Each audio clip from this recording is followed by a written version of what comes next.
Good morning student. तुम्हारी चल रही थी unit first part second. The topic is anomeric effect. What is anomeric effect? If the heteroatom is present at the alpha carbon atom and at alpha carbon atom the electronegative substituent is present, this anomeric effect first known in pyranose sugar. It developed due to two interaction. First is non-bonding interaction which we'll study in previous lecture. Now we study about dipole-dipole interaction. What is dipole-dipole interaction? यदि कोई group, ये तुम्हारा है heteroatom, ये कोई भी electronegative substituent group है, यदि इसकी पोजीशन कौन सी पोजीशन पर है, ये इक्वेटोरियल पर होगा तो डाइपोल डाइपोल रिपल्सिव इंट्रैक्शन होगा. यदि डाइपोल डाइपोल इंट्रैक्शन होगा तो उसकी स्टेबिलिटी क्या हो जाएगी? लेस. यदि कोई इलेक्ट्रोनेगेटिव एटम तुम्हारी किस पोजीशन पे, एक्सियल पे है, तो डाइपोल डाइपोल इंट्रैक्शन नहीं होगा तो स्टेबिलिटी क्या होगी? ज़्यादा होगी. इसे हम क्या बोलते हैं? Dipole dipole interaction. तो electronegative substituent if it is present at the anomeric carbon atom at equatorial position, the dipole dipole repulsive interaction is higher as comparison to the substituent which present at the axial position. तो जो equatorial पर dipole dipole क्या पाया जाता है? Repulsive interaction, वो हरदम axial conformer से ज़्यादा होता है.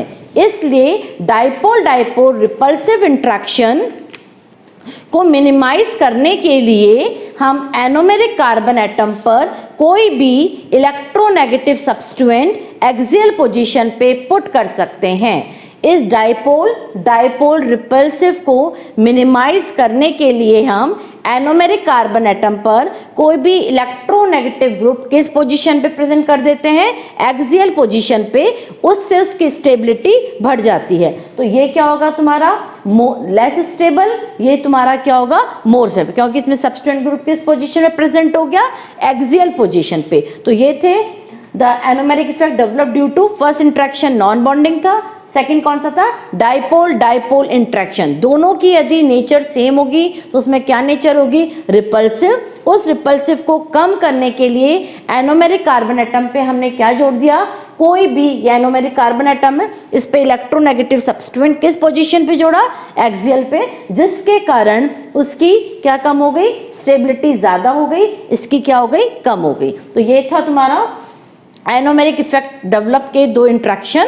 ये था तुम्हारा dipole dipole interaction.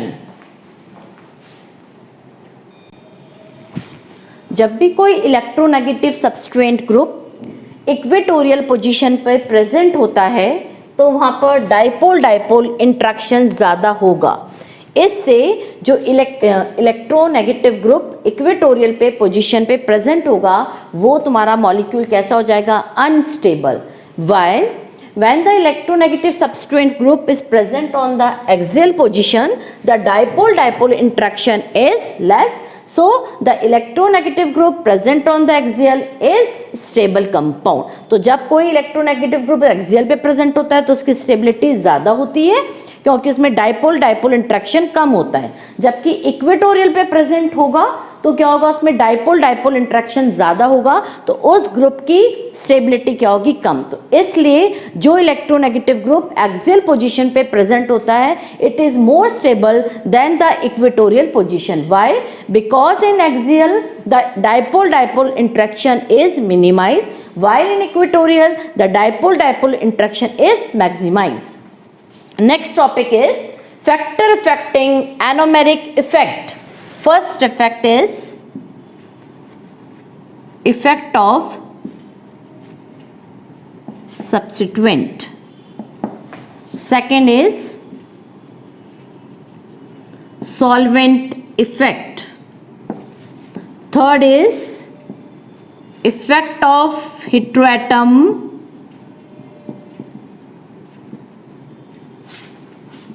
present in the ring.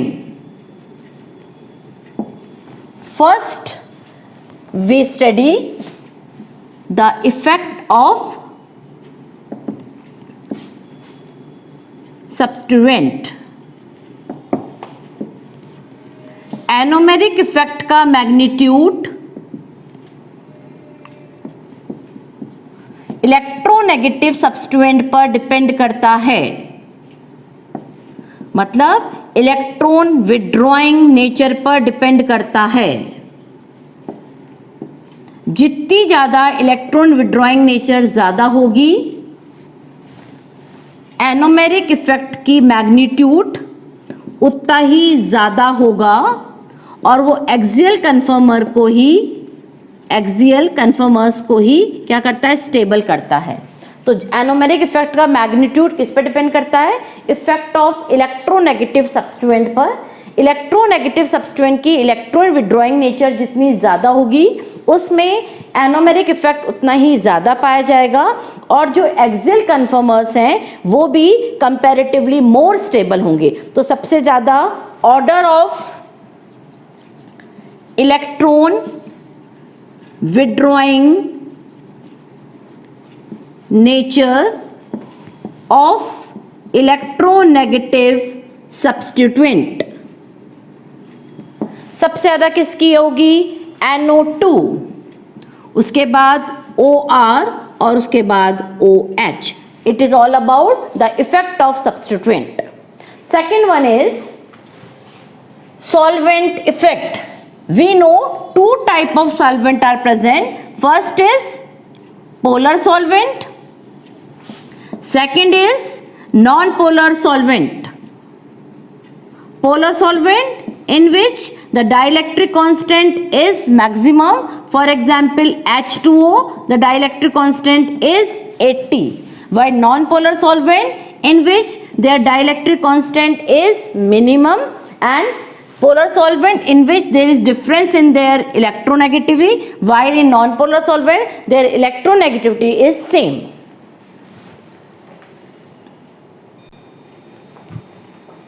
Solvent effect में एक्सियल व इक्वेटोरियल कन्फर्मर्स का रेशियो पोलर तथा नॉन पोलर सॉल्वेंट्स पर डिपेंड करता है। एक्सियल और इक्वेटोरियल जितने भी पोलर कन्फर्मर्स हैं वो पोलर सॉल्वेंट में, and non polar conformers non polar solvent में स्टेबलाइज होते हैं। फॉर एग्जाम्पल, जिन सॉल्वेंट का डाइलेक्ट्रिक कांस्टेंट कम होता है, कौन से कहलाएंगे वो तुम्हारे dielectric constant, non polar conformers, या हम उनको बोलेंगे axial, they are axial conformers. जिन सॉल्वेंट का डाइलेक्ट्रिक कांस्टेंट ज्यादा होता है वो कौन से होंगे तुम्हारे, they stabilize polar conformers, that is equatorial. तो हम सॉल्वेंट इफेक्ट एक्सियल और इक्वेटोरियल कन्फर्मर्स का रेशियो पोलर और नॉन पोलर सॉल्वेंट पर डिपेंड करता है। पोलर कन्फर्मर्स पोलर सॉल्वेंट में, non polar conformers non polar solvent में स्टेबलाइज होते हैं। जिनका डाइलेक्ट्रिक कांस्टेंट कम होगा वो कौन से होंगे तुम्हारे, नॉन पोलर, और नॉन पोलर में कौन से होते हैं तुम्हारे, एक्सियल। वाइल जिन पोलर सॉल्वेंट में डाइलेक्ट्रिक कांस्टेंट तुम्हारा ज्यादा होगा वो कौन से कन्फर्म होंगे, इक्वेटोरियल।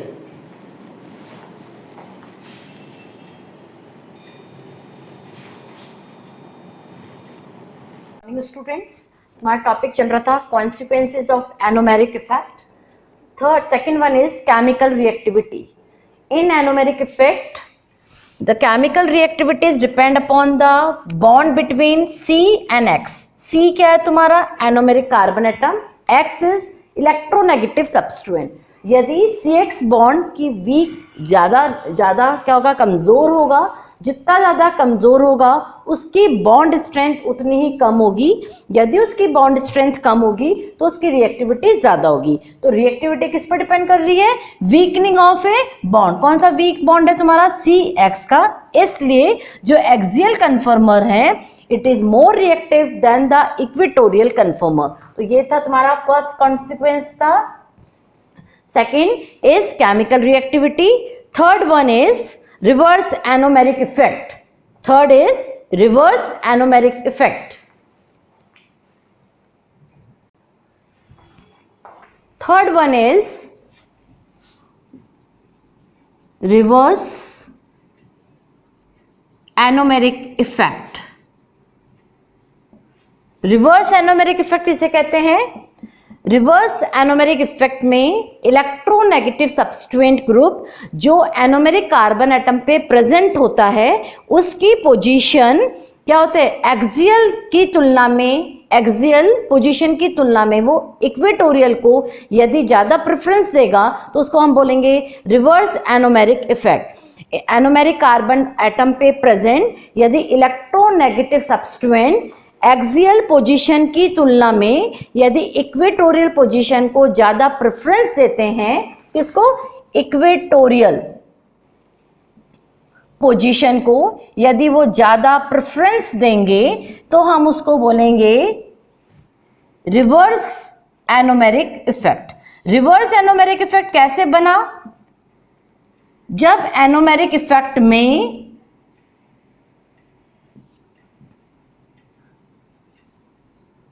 एनोमेरिक इफेक्ट में एनोमेरिक कार्बन एटम पर पॉजिटिवली चार्ज इलेक्ट्रोनेगेटिव सब्स्टिट्यूएंट यदि प्रेजेंट होंगे तो उसे हम रिवर्स एनोमेरिक इफेक्ट कहते हैं। फर्स्ट, रिवर्स एनोमेरिक इफेक्ट में हम किसको प्रेफरेंस देते हैं, एक्सियल की तुलना में हम इक्वेटोरियल को यदि प्रेफरेंस देंगे तो उसको बोलेंगे हम reverse anomeric effect. Reverse anomeric कब बनता है, जब एनोमेरिक कार्बन एटम पे प्रेजेंट इलेक्ट्रोनेगेटिव सब्स्टिट्यूएंट कैसी नेचर का होगा, पॉजिटिवली चार्ज होगा, तो उसको बोलेंगे हम reverse anomeric effect. Reverse anomeric effect का एग्जाम्पल है, this position is axial, this position is equatorial. It is less stable, this is more stable because their position is equatorial. Why? The positively charged electronegative substituent and heteroatom में attractive interaction होने के कारण, इन दोनों में क्या है, interaction क्या है, अट्रैक्टिव इंट्रैक्शन होने के कारण इसमें इक्वेटोरियल कन्फर्मर की स्टेबिलिटी ज़्यादा हो जाती है एज कंपैरिजन टू एक्सियल। तो रिवर्स एनोमेरिक इफेक्ट का क्या नाम था, क्यों कहते हैं इसको, यदि हम electronegative substituent group equatorial position को ज़्यादा प्रेफरेंस देंगे तो उसको बोलेंगे हम reverse anomeric effect. Anomeric effect कब रिवर्स हो जाता है, जब उस एनोमेरिक कार्बन एटम पे positively charge electronegative substituent present होगा तो उसका नाम क्या हो जाएगा, रिवर्स एनोमेरिक इफेक्ट। इसका एग्जांपल है, it is more stable, it is less stable. More stable equatorial position पर दोनों के बीच में, किस किस के बीच में, इस हेटेरोएटम और इस इलेक्ट्रोनेगेटिव पॉजिटिव इलेक्ट्रॉन, इन दोनों के बीच में अट्रैक्टिव इंट्रैक्शन ज़्यादा होने के कारण इक्वेटोरियल की स्टेबिलिटी ज़्यादा हो जाएगी।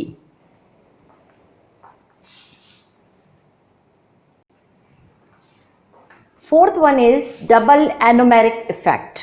डबल एनोमेरिक इफेक्ट इसे कहते हैं जब कोई इलेक्ट्रोनेगेटिव सब्स्टिट्यूएंट दो हेटेरोएटम के बीच में प्रेजेंट होता है, इफ इलेक्ट्रोनेगेटिव या if heteroatom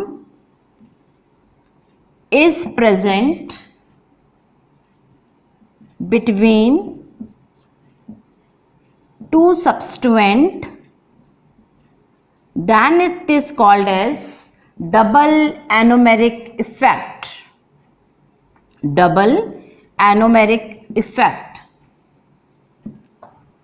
In the CO bond length decreases due to the 1,3 diaxial interaction. The axial stability of a double anomeric effect is less, while the anomeric effect of stability is high. ये कौन सी position में है तुम्हारे? Axial में, तो इसकी stability क्या है? ज़्यादा।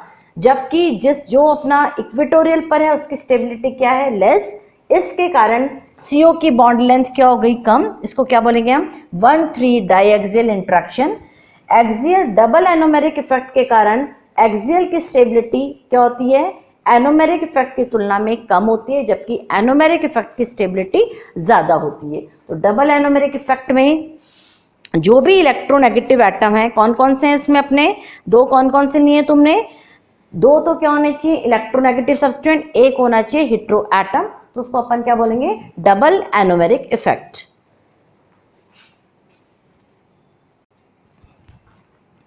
Fifth is rabbit ear effect. Second name is lone pair interaction. Lone pair interaction. If two heteroatom is present at 1 or 3 position, at 1 and 3 position, their lone pair interaction, which is called as lone pair interaction with each other, so they are called as 1,3 diaxial interaction. This interaction is predominant. तो यदि दो heteroatom 1 और 3 position पे present होते हैं तो heteroatom के lone pair में इंटरेक्शन होने के कारण हम इसको बोलते हैं सिन एक्सियल इंट्रैक्शन, या इसका नाम होता है 1,3 डाइएक्सियल इंट्रैक्शन, जो बहुत प्रीडोमिनेंट होता है। इस लोन पेयर में रिपल्शन के कारण इसे हम रैबिट ईयर इफेक्ट कहते हैं। Due to the repulsion between lone pair and lone pair, we call this rabbit ear effect. In rabbit ear effect, for example, C is anomeric carbon atom present 2 heteroatom 1 and 3 position at axial position. There is lone pair repulsion. Due to lone pair repulsion, 1,3 diaxial interaction is predominant or they destabilize the molecule. For example, in 6-membered ring, it is a heteroatom. When 2 heteroatom is present at 1,3 position, there is rabbit के कान जैसे में rabbit ear effect यदि present होगा तो उनमें क्या होगा? Lone pair repulsion होगा, उससे उसकी स्टेबिलिटी कम हो जाएगी। While this there is no rabbit ear effect is formed, so it is a stable conformer as comparison to this. So the axial conformer is more stable than the equatorial conformer on the basis of rabbit ear effect.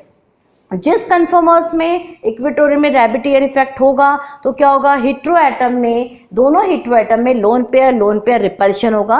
इस repulsion के कारण molecule की stability क्या हो जाएगी? Destabilise हो जाएगी। तो due to rabbit ear effect और लोन पेयर इंट्रैक्शन और रिपल्शन, द मॉलिक्यूल की the stability of a molecule become minimise.